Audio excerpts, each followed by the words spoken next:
Good morning and Advent blessings to you. We're not gathering in person this morning, but I'm so glad that you're checking out this video. It doesn't happen all that often, once every 7 years, but Advent 4, the fourth Sunday in Advent, and Christmas Eve are the same day. So I really hope to see you at either our 4 o'clock or our 8 o'clock service. The 4 o'clock will be more for families. We'll have the Living Nativity up here and all that wonderful stuff. The 8 o'clock will be our candlelight service with our cantata.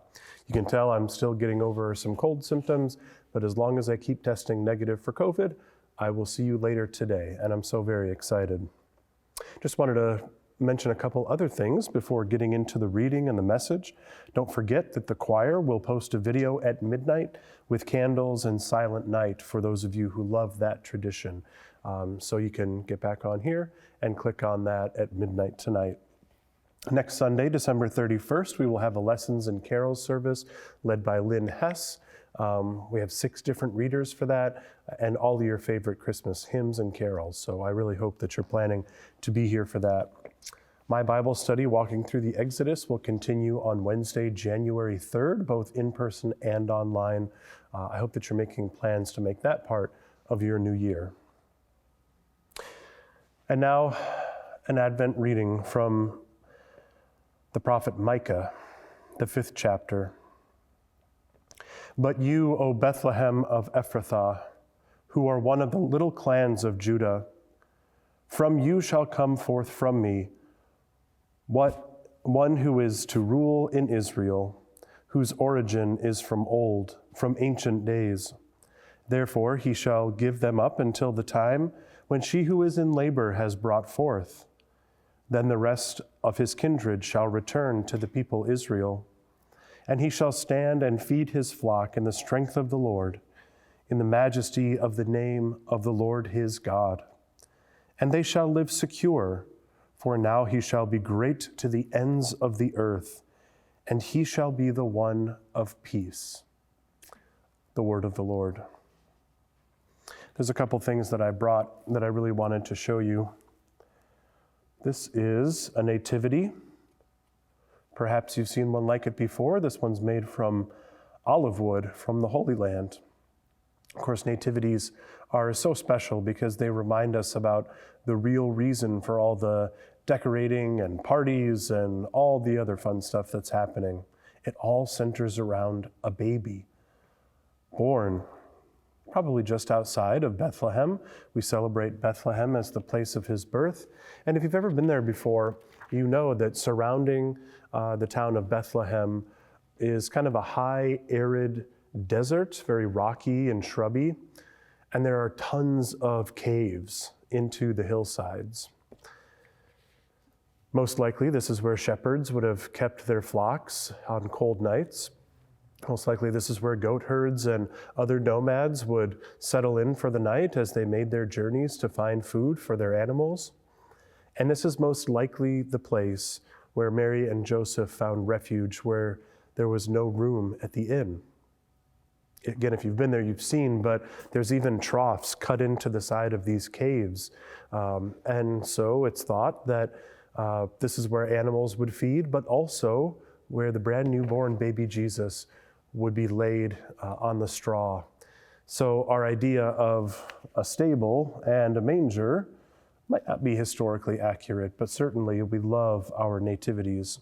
I especially love these ones, olive wood from the Holy Land. It just has an extra special feeling about it. Of course, we know today that Bethlehem is a thriving city, and it's a city located in the West Bank, in Palestine. I would highly recommend for you to go visit if you haven't, but probably not right now. So much of our news coverage has been centering around the war there, and it is so extremely sad and unfortunate. Thousands upon thousands of people dying.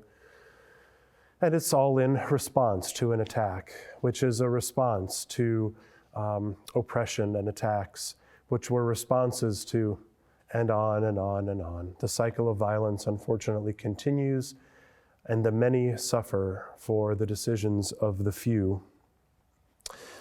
The other thing I wanted to show you is this ornament. This is a very special ornament to me.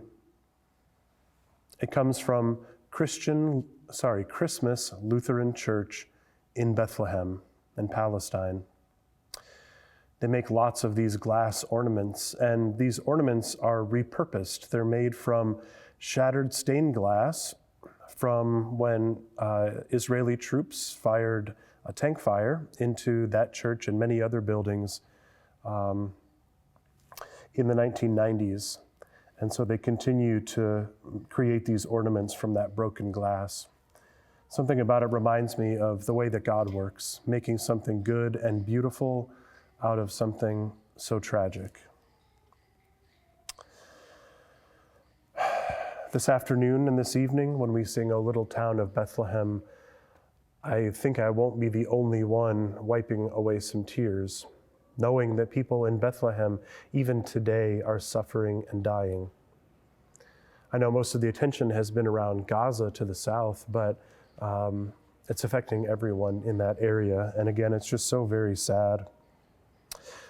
I would recommend to you the book Bethlehem Besieged by Pastor Mitri Raheb, because he speaks very eloquently about his kind of conflicted identity as a Christian Lutheran pastor living in an Arab, Muslim-dominated area bordering with Israel. And the conflicts that happen there are confusing for him because he says he used to read all of these biblical narratives about Moses and Joshua, and he would be cheering them on, and then realized that the people whom they were fighting were his own people. This is a very complicated issue. But as we finish off Advent and look forward to Christmas, I'm reminded of Kevin McAllister's mom in the movie Home Alone. As she shouts at an airline clerk trying to get back home to her son, she says, "This is Christmas, the season of perpetual hope. And now you're telling me there's nothing you can do?" Amidst all the chaos and the hullabaloo coming up in the next few days, let's not forget that since ancient times, God has promised to send the one who would be called, as the prophet Micah says, the Prince of Peace. We celebrate his birth tonight, even as we await his coming again. And for now, we pray for peace, lasting divine peace in the Middle East, and we work in whatever ways we can to promote peace there and around the world. May the coming season be a season of peace for all God's children. Blessed Advent and Merry Christmas.